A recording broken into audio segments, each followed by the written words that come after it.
the keynote already mentioned the increase of info stealers in our region, so that's what we're going to look here as well. And our next speaker will be a senior malware researcher at ESET, and he has spent over a decade not just analyzing the malware families, but also hunting them down, botnets and info stealers, and together with law enforcement, and just making and trying to make our internet just a tiny little bit safer. So his topic is named Botnets versus Info Stealers, Lessons from the Consecutive Disruption of Danabot and the Luma Stealer. You might have noticed why I included this into the program committee. Unfortunately, because my name is Dana, and he's talking about Danabot. Unfortunately, this presentation won't be about me, so Jakub, don't try to find my cybersecurity weak spots, but it will be still very engaging and interesting lessons learned from his hunt for botnets and info stealers. So please welcome Jakub Sauček.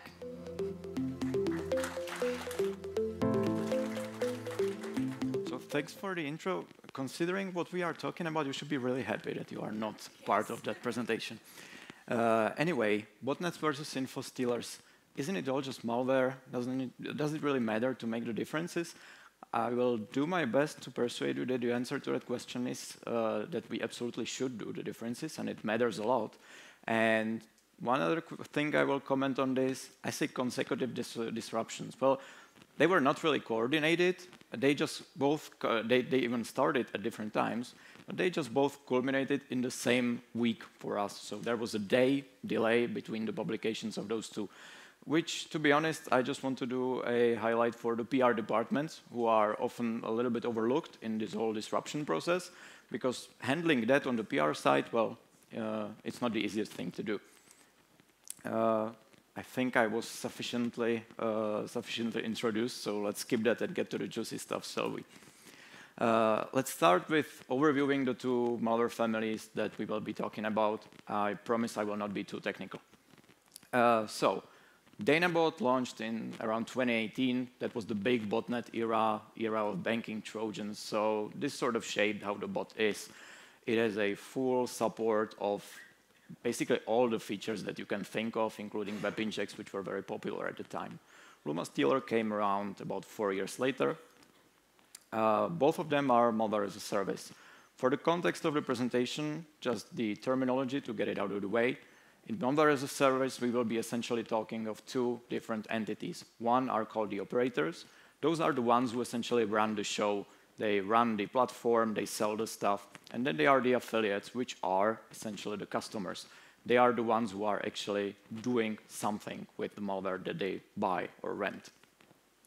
When it comes to infrastructure, for Luma Stealer, it was pretty straightforward. They had a very shared infrastructure. All the exfiltrated data got centered there. For Danabot, there were two options, either basically identical or a dedicated one. I will get to that in just a second.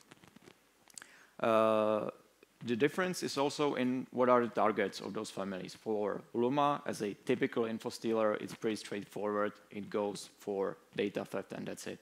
For Danabot, however, they have more, let's say, ambition in that regards. So the main focus here is control, as basically for any other botnet that you would see. And in both cases, the distribution is done by the affiliate, not by the operators, which is actually very important, because if you read an analysis or read in the news that Luma Stealer is distributed in this and this and this way, it's true, but you need to understand that this is someone not from the centralized, let's say, management or the operator side of the malware. It's someone from the buying side, from the affiliates, or even some other party that the affiliates use for spreading the parts of the botnet or of the info stealers that they do. And besides the operations, let's try and compare the capabilities of those two malware families. So this will likely underline my point about why it's important to make the differences. So both of those malware families are able and capable of credential stealing. Danabot actually has a checkbox in the builder that says, hey, when you run, first exfiltrate the credentials and then do the rest of the stuff. You could use both of them to execute any arbitrary command that you decide on the compromised machine. You can also use both of those families to run any arbitrary payload on those machines. And this is surprising, especially for Luma Stealer. For Dynabot, it's pretty obvious. But in both those cases, the C2 communication is two-way. So it's not only like I get data, I send it to C2, that's it. I also receive a response, which sort of ties to the 2 points above that. So what is the main difference? Why shouldn't I use LumaStealer as a bot or the Dynabot as an info stealer? And the difference lies in persistence. So there is no persistence in LumaStealer, which will guide us through the whole presentation. And I think it's a very important point to realize. But for Dynabot, there absolutely is. I mean, you need control. You expect the bot to run for weeks, even months, if you are successful. The average runtime for LumaStealer would be under 2 minutes, I would say. As far as infrastructure goes, LumaStealer before disruption, 100% of their domains were directed to Cloudflare, which was abused by them to obfuscate the actual network infrastructure behind it. If that would fail for whatever reason, their choice of backup mechanism was a dead drop resolver either on Telegram or on Steam. For Dynabot, we should know that they implemented their own proxies that run on the network infrastructure and routed the traffic. And if that would fail for them, then there was a node on the Tor network as a backup. And we always say follow the money, so we should understand the monetization. And again, we should look at this from two different perspectives, from the ones who are running the service and from the ones who are using it. So from the ones who are running it, for LumaStealer, it's fairly obvious. I think most of you will know. They had the tiered subscription model. The higher the tier, the more money they get, and the more privileges, or in that case, even, I guess, user experience, the affiliates get from them. And they also ran the dedicated marketplace for selling the logs. For Dynabot, and this is getting me back to the shared versus dedicated infrastructure, they had two options. So first was this rental one, where you essentially pay a monthly fee, you get access to the shared infrastructure. But Dynabot is one of the only botnets that survived the 2018 era of trick bots, emotes, Q-bots, stuff like that. And so what happened there? Well, they realized that the shared infrastructure is kind of a weak point of the bot, so they tried to offer a different option, which is, you will pay us more money, we will do a one-time help with you, where we will install your backend, and then you are on your own. You need to run your own infrastructure, which is significantly more tech requirement, let's say.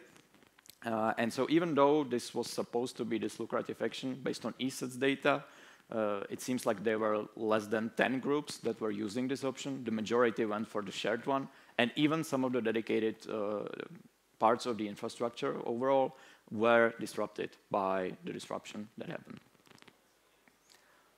The money for the affiliates is different, of course. For Luma, it's pretty straightforward. You rent a malware that is supposed to exfiltrate credentials that are grouped into the logs. You sell the logs. That's your modus operandi. For Dynabot, it's different. You get access, whether it's dedicated or shared, you get access to bots. You need to distribute those bots, and when you do, you need to do something with that. Of course, you can do the InfoStealer option and just sell the logs, but then it doesn't really make much sense for you to do that. And so the more logical approach for the affiliates is to either do their own malicious activities through the botnets, if they are capable of that, or if this is what they desire, or they can rent it. And if they rent it, well, then you have a series of bots that you can maintain, you have access to them, and you can do various stuff from them. The obvious one, and we've heard that in the presentation before, is DDoS opportunities. It was also used to deploy ransomware and served as a general loader, by the way, distributing, among others, LumaStealer as well. That's for the overview, and let's go for the disruptions themselves. So one thing to mention, we have been doing this at ESET for quite some time with, I would say, pretty successful rate in the history. There you can see the dates on the last two ones that are only a day apart. And a little bit of foreshadowing, see that basically all of those headlines contain the word botnet. We are also not the ones who will be submitting court orders. We are not the ones who will be identifying the specific people. We are not the ones who will be doing disruptions or who will be arresting. We are the ones who try to do our best to make all of those steps that I just mentioned possible. And we do that by leveraging our expertise to deal with the income, the influx of data, which essentially means that we analyze all the incoming samples, we identify the network infrastructure, some patterns, distribution mechanisms, whatever there is. We track it. Typically, such disruption takes at least a year, very likely more than that. And so we want to track the information. We want to see some evolvement, how it's going on. And of course, the important part is we need to understand that, because we need to tailor the disruption according to the capabilities of that specific malware. If you attended last year, my colleague Robert Lepowski talked a little bit more in depth about the system that we used for this for years. Unfortunately, that would be for another presentation. So if you would be interested in that, just find me after. And let's go to the specifics. So Danabot. This is the chart that you would get from our automated tracking system that we use for that, for Danabot. And this looks weird, right? I mean, first of all, there is this big spike before the disruption. Was it the biggest campaign of Danabot ever? No, unfortunately. It was a little bit of a system issue where we got cycled through the samples, which generated an influx of the samples. So there was a campaign, just not as big as it seems on the chart. Second thing, there is a lot of these like flat lines throughout the evolution and even shortly before the disruption. Just remember that. I will explain in a bit what it actually means and why it means that the botnet was not dead at the time. This accounted for a little over 500,000 samples processed in our systems. The actual number of victims would be definitely higher. This is just the unique hashes that we saw, but each campaign would use those. Let's zoom in a little bit on that.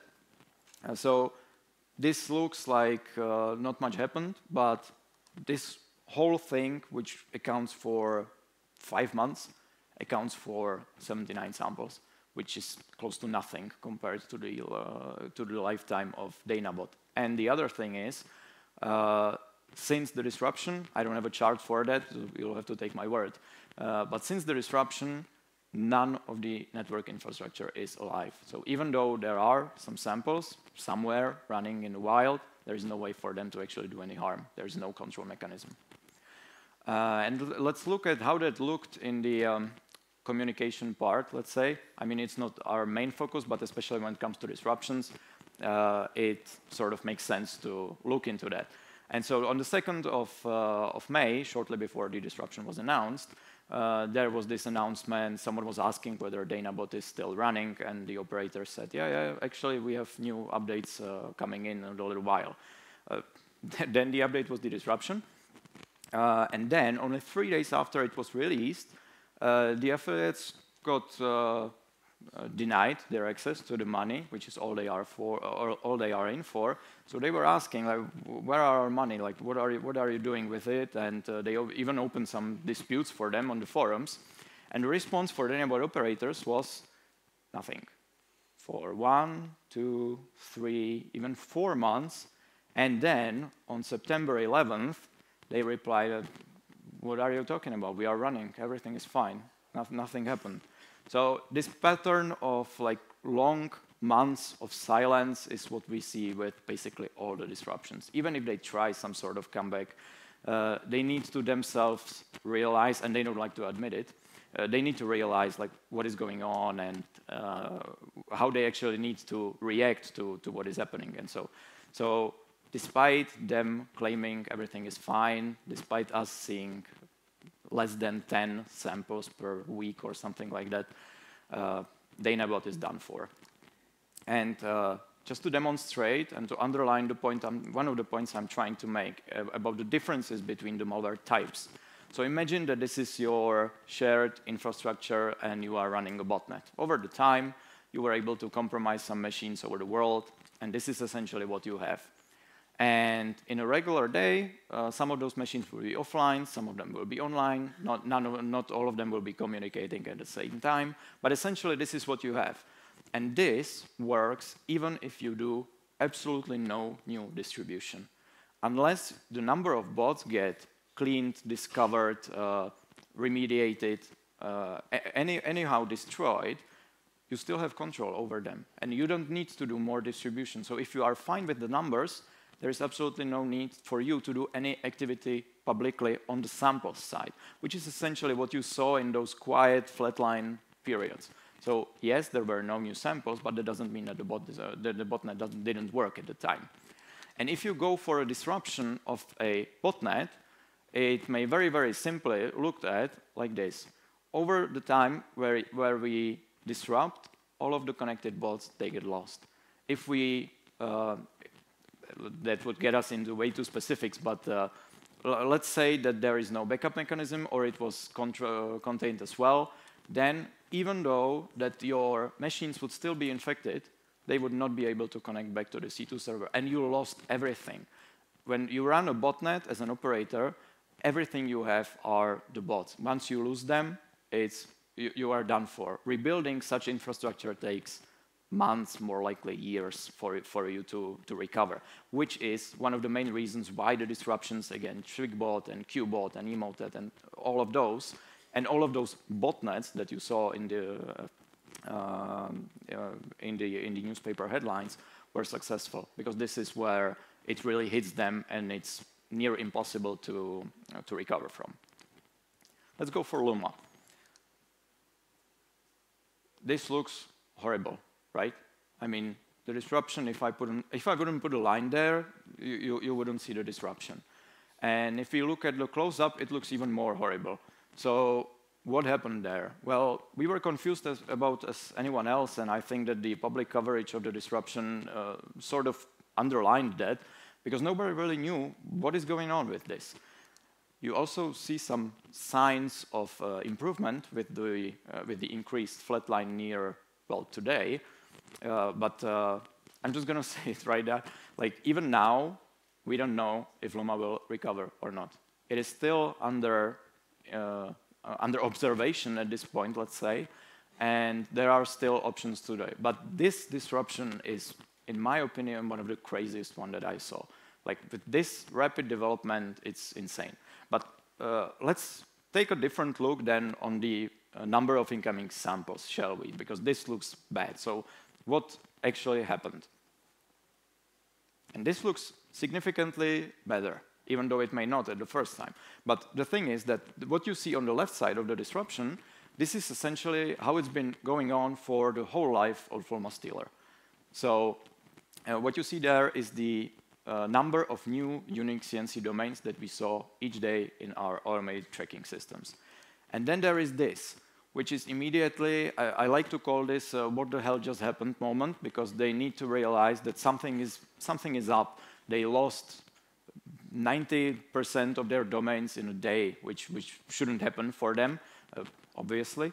And so this is the bad moment. Then there is some increase, but then it's going back, and it's going even more down. And this is basically where we are right now, which is why I'm saying that the situation is still dynamic, and we will still need to see what actually comes out of this. So just to demonstrate it with some numbers, there was like, on average, 24 new domains each day. Then I'm not going to count this period. Then in the middle one, it's 19, so it's a decrease, not that big, but it's a decrease. And also the fragmentation of the registrars and the hosting providers is significant, like they moved completely away from Cloudflare. And then at the very end, it's about 9 per day, which is what we are right now, which is where we are right now at. And to look at IP addresses, this looks even better, right? I mean, there you can clearly see that there was a significant thing that happened. Yes, there is this middle period where they tried to rebuild something, but if we look at the numbers, we are slowly decreasing to something that is about 2 samples per day now. And so this essentially tells us that they are trying, they are still active, that's for sure. I checked just before lunch with our Luma analyst, and we saw the most fresh sample that we saw was built 4 days ago. So there is still some sort of mechanism going on. The infrastructure only is significantly smaller. So that's for sure. That's one win that we can say for the operation for sure. How does an average lifetime of an InfoStealer network look like? Again, you have this shared infrastructure, and what is happening there?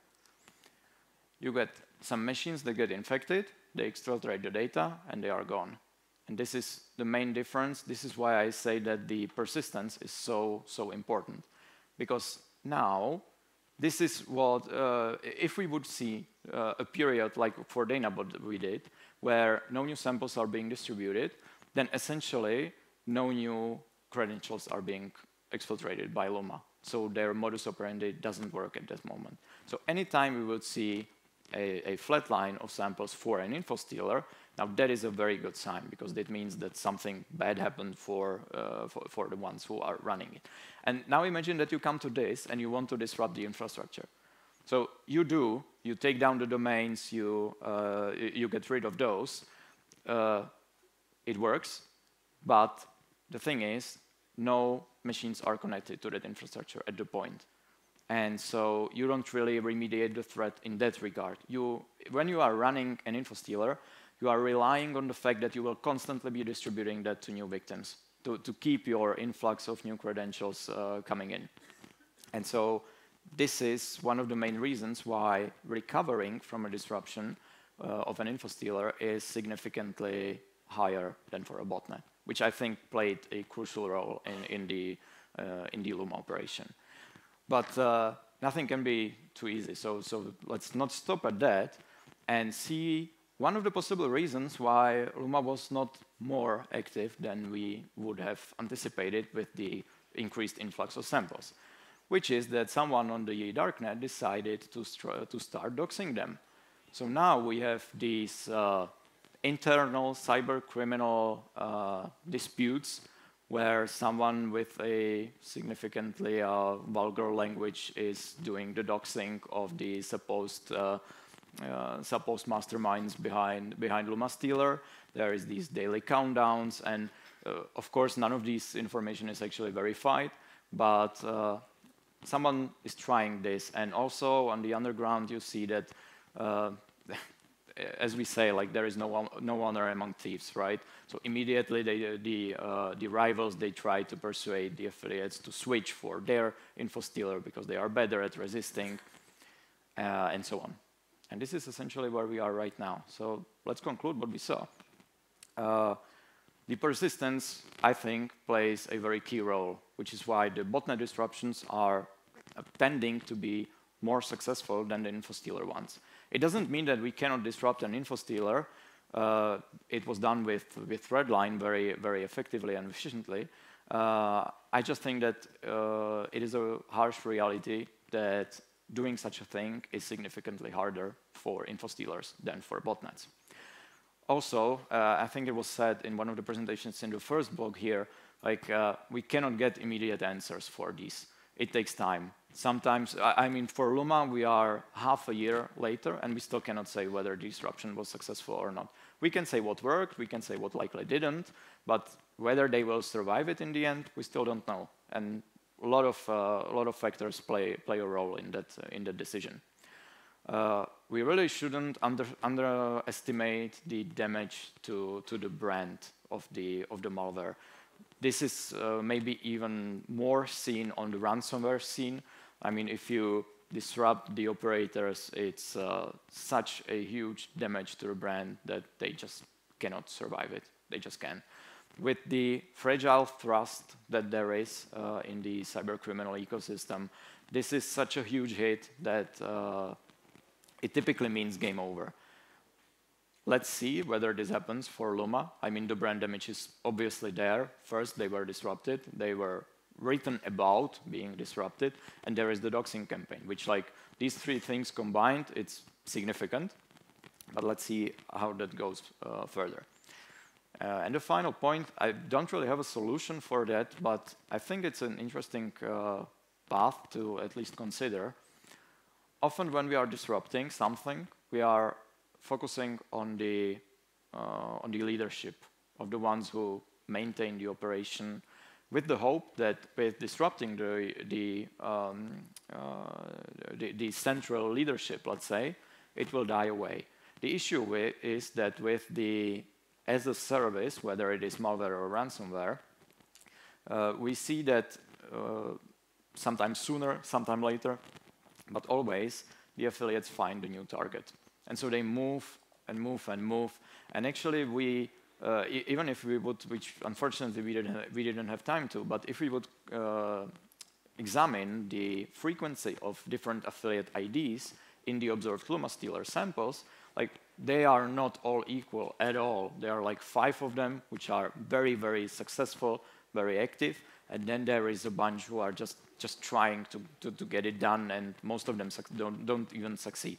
So the idea is, let's try to include the affiliates in our disruption processes. If we go for the big ones, whether it is ransomware or malware as a service, I think that there is a good chance that it might have more impact on the overall numbers, statistics, success rate, if you will, of the e-crime ecosystem. That's all from me, and if we have time for questions, let's do that. Yes, thank you so much, Jakub. So let me this time start with the room. Still, no questions. Pretty shy audience here. Well, maybe next year. But so I have a few questions myself as well. So in these kind of large-scale operations, what do you think is the most difficult part? The technical part, the legal aspect, or the collaboration that you as a private company have to have with these public institutions and law enforcement and so on? So I would say that despite all of them being hard, the technical part is the easiest one, because we have it in our control. We can do what we want. We don't really have to basically ask anywhere. We just need to design the approach accordingly. The cooperation part, I would say that it is improving over time, and better, and even with our history of disruptions, we see the same thing. So we are getting more and more better at understanding what law enforcement needs and what they actually don't need, because we don't want to overwhelm them, and they understand better what we can provide, and we try to communicate as clearly as possible what we are able to give them and what we are not able to give them. So this leaves the third part, which I think is definitely the hardest, which is the actual attribution and dealing with the legal framework and all around that. I'm just going to say I'm happy I don't have to deal with that myself. Perfect. So you mentioned the collaborations. Some people might argue that private organizations like you, like ESET, are basically doing the job that the governmental institutions should be doing, that the police should be doing. Do you agree on that, or do you think this is a new normal in such a digital age that we're living in now? I think that wanting the government institutions to do all of that is beyond the scope that they have the capability to do, and I mean it in the most positive way. Like for us, this is the daily bread that we deal with. It translates to protection of our user base, and we are also better because we have the basically day-to-day hands-on insight into the cybercrime landscape. We can be better at identifying what is more worthy of the time. And we actually see this in the disruption efforts. So it's typically not like someone comes to us and say, we want to disrupt Danabot, let's give us the samples. They come and say, we have some capacity free, let's decide what is the best disruption target. And we do some analysis, and they don't ask ESET only, of course. The other partners, they have their priorities, they have their own visibility, and we sort of combine these different visibilities that we have and decide together like what is the best possible target, and then typically law enforcement is like, okay, let's do it. So if you give us the data. So it's basically not to get on the bad side of ESET, otherwise consequences. Not to get on the bad side of our user base. Oh, very good, very good. Last final question from our online audience. How does multi-factor authentication, and does it really help against info stealers? Absolutely. I would say so. Like think of it this way. If an info stealer wants to overcome MFA, it needs to do it in an automated way. unlike ransomware, no one is sitting behind a computer and actively trying to push you to give up your credentials. So in ransomware cases, it's more difficult, where there is much higher chance that the MFA will fail when it's installed, because the threat actor is sitting behind the computer and they are actively participating in the intrusion. For InfoStealer, we are talking large scale of thousands, tens of thousands, sometimes even millions users affected. There's no way someone's going to do that automatically. So if there is an MFA, that's fine. However, we should also consider the fact that whether InfoStealer really needs MFA, because it will go for the stored credentials, it will go for credentials that you have inside some files, in some I don't know, stored in web browsers, stuff like that. And well, there in the exfiltration part, MFA will not save you. In the using the credentials, then it might save you, but then you will be very likely dealing with a human operator on the other side, which again speaks more for the ransomware scene. So general cyber hygiene and multi-factor Definitely. authentication. Perfect. Thank you so much. Again, you have earned your socks and sweets. Thank you so much. Thank you very much. Thanks.